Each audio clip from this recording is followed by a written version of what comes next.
Les gens avant nous, ils n'avaient pas bien compris ce que c'était que le désir, c'est-à-dire, on faisait notre tâche de philosophe, on prétendait proposer un nouveau concept de désir. Mais dans les concepts, il ne faut pas croire faut pas que les gens, quand ils ne font pas de philosophie, croient que c'est très abstrait un concept. Au contraire, ça renvoie à des choses extrêmement simples, extrêmement concrètes. Ça, on le verra, c'est presque ça renvoie à... Il n'y a pas de concept philosophique qui ne renvoie à des déterminations non philosophiques. C'est très simple, c'est très concret. Ben, on voulait dire la chose la plus simple du monde. On voulait dire, jusqu'à maintenant, vous parlez abstraitement du désir parce que vous extrayez un objet supposé être l'objet de votre désir. Alors vous pouvez dire, je désire une femme, je désire partir, faire tel voyage, je désire ceci, cela.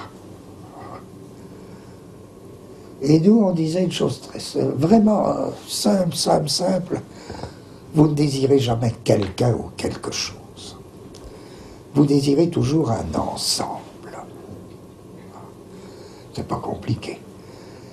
Et notre question, c'était, quelle est la nature des rapports entre des éléments pour qu'il y ait désir, pour qu'ils deviennent désirables?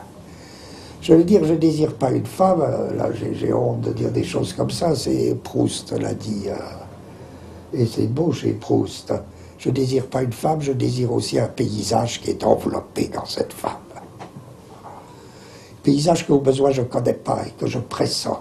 Et tant que je n'aurai pas déroulé le paysage qu'elle enveloppe, je ne serai pas content, c'est-à-dire, mon désir n'aura pas abouti. Mon désir restera insatisfait. Là, je prends un ensemble à deux termes, femme, paysage, et c'est tout à fait autre chose. Quand une femme dit « je désire une robe, tiens, je désire ça, telle robe, tel chemisier », mais c'est évident qu'elle ne désire pas telle robe, tel chemisier dans l'abstrait. Elle le désire dans tout un contexte, qui est un contexte de vie à elle, qu'elle va organiser.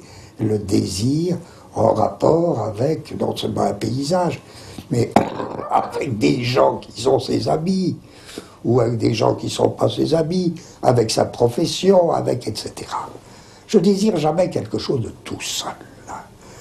Je désire bien plus. Je ne désire pas un ensemble non plus. Je désire dans un ensemble.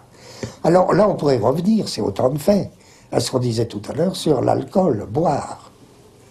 Mais boire, ça n'a jamais voulu dire je désire boire, et puis voilà. Ça veut dire ou bien je désire boire tout seul en travaillant, ou bien boire tout seul en me reposant, ou bien aller retrouver les copains pour boire, aller dans tel petit café. En d'autres termes, il n'y a pas de désir qui ne coule, je dis bien qui ne coule dans un agencement. Si bien que le désir, pour moi, ça a toujours été, si je cherche le terme abstrait qui correspond à désir, je dirais c'est constructivisme. Désirer, c'est construire un agencement, c'est construire un ensemble. L'ensemble d'une jupe, d'un rayon de soleil, d'une femme, d'une rue, voilà. L'agencement d'une femme, d'un paysage, d'une couleur. Voilà ce que c'est un désir. C'est donc construire un agencement, c'est construire une région. C'est construire, c'est vraiment agencer. Le désir, c'est du constructivisme. Alors, je dis, nous, l'anti-Édipe,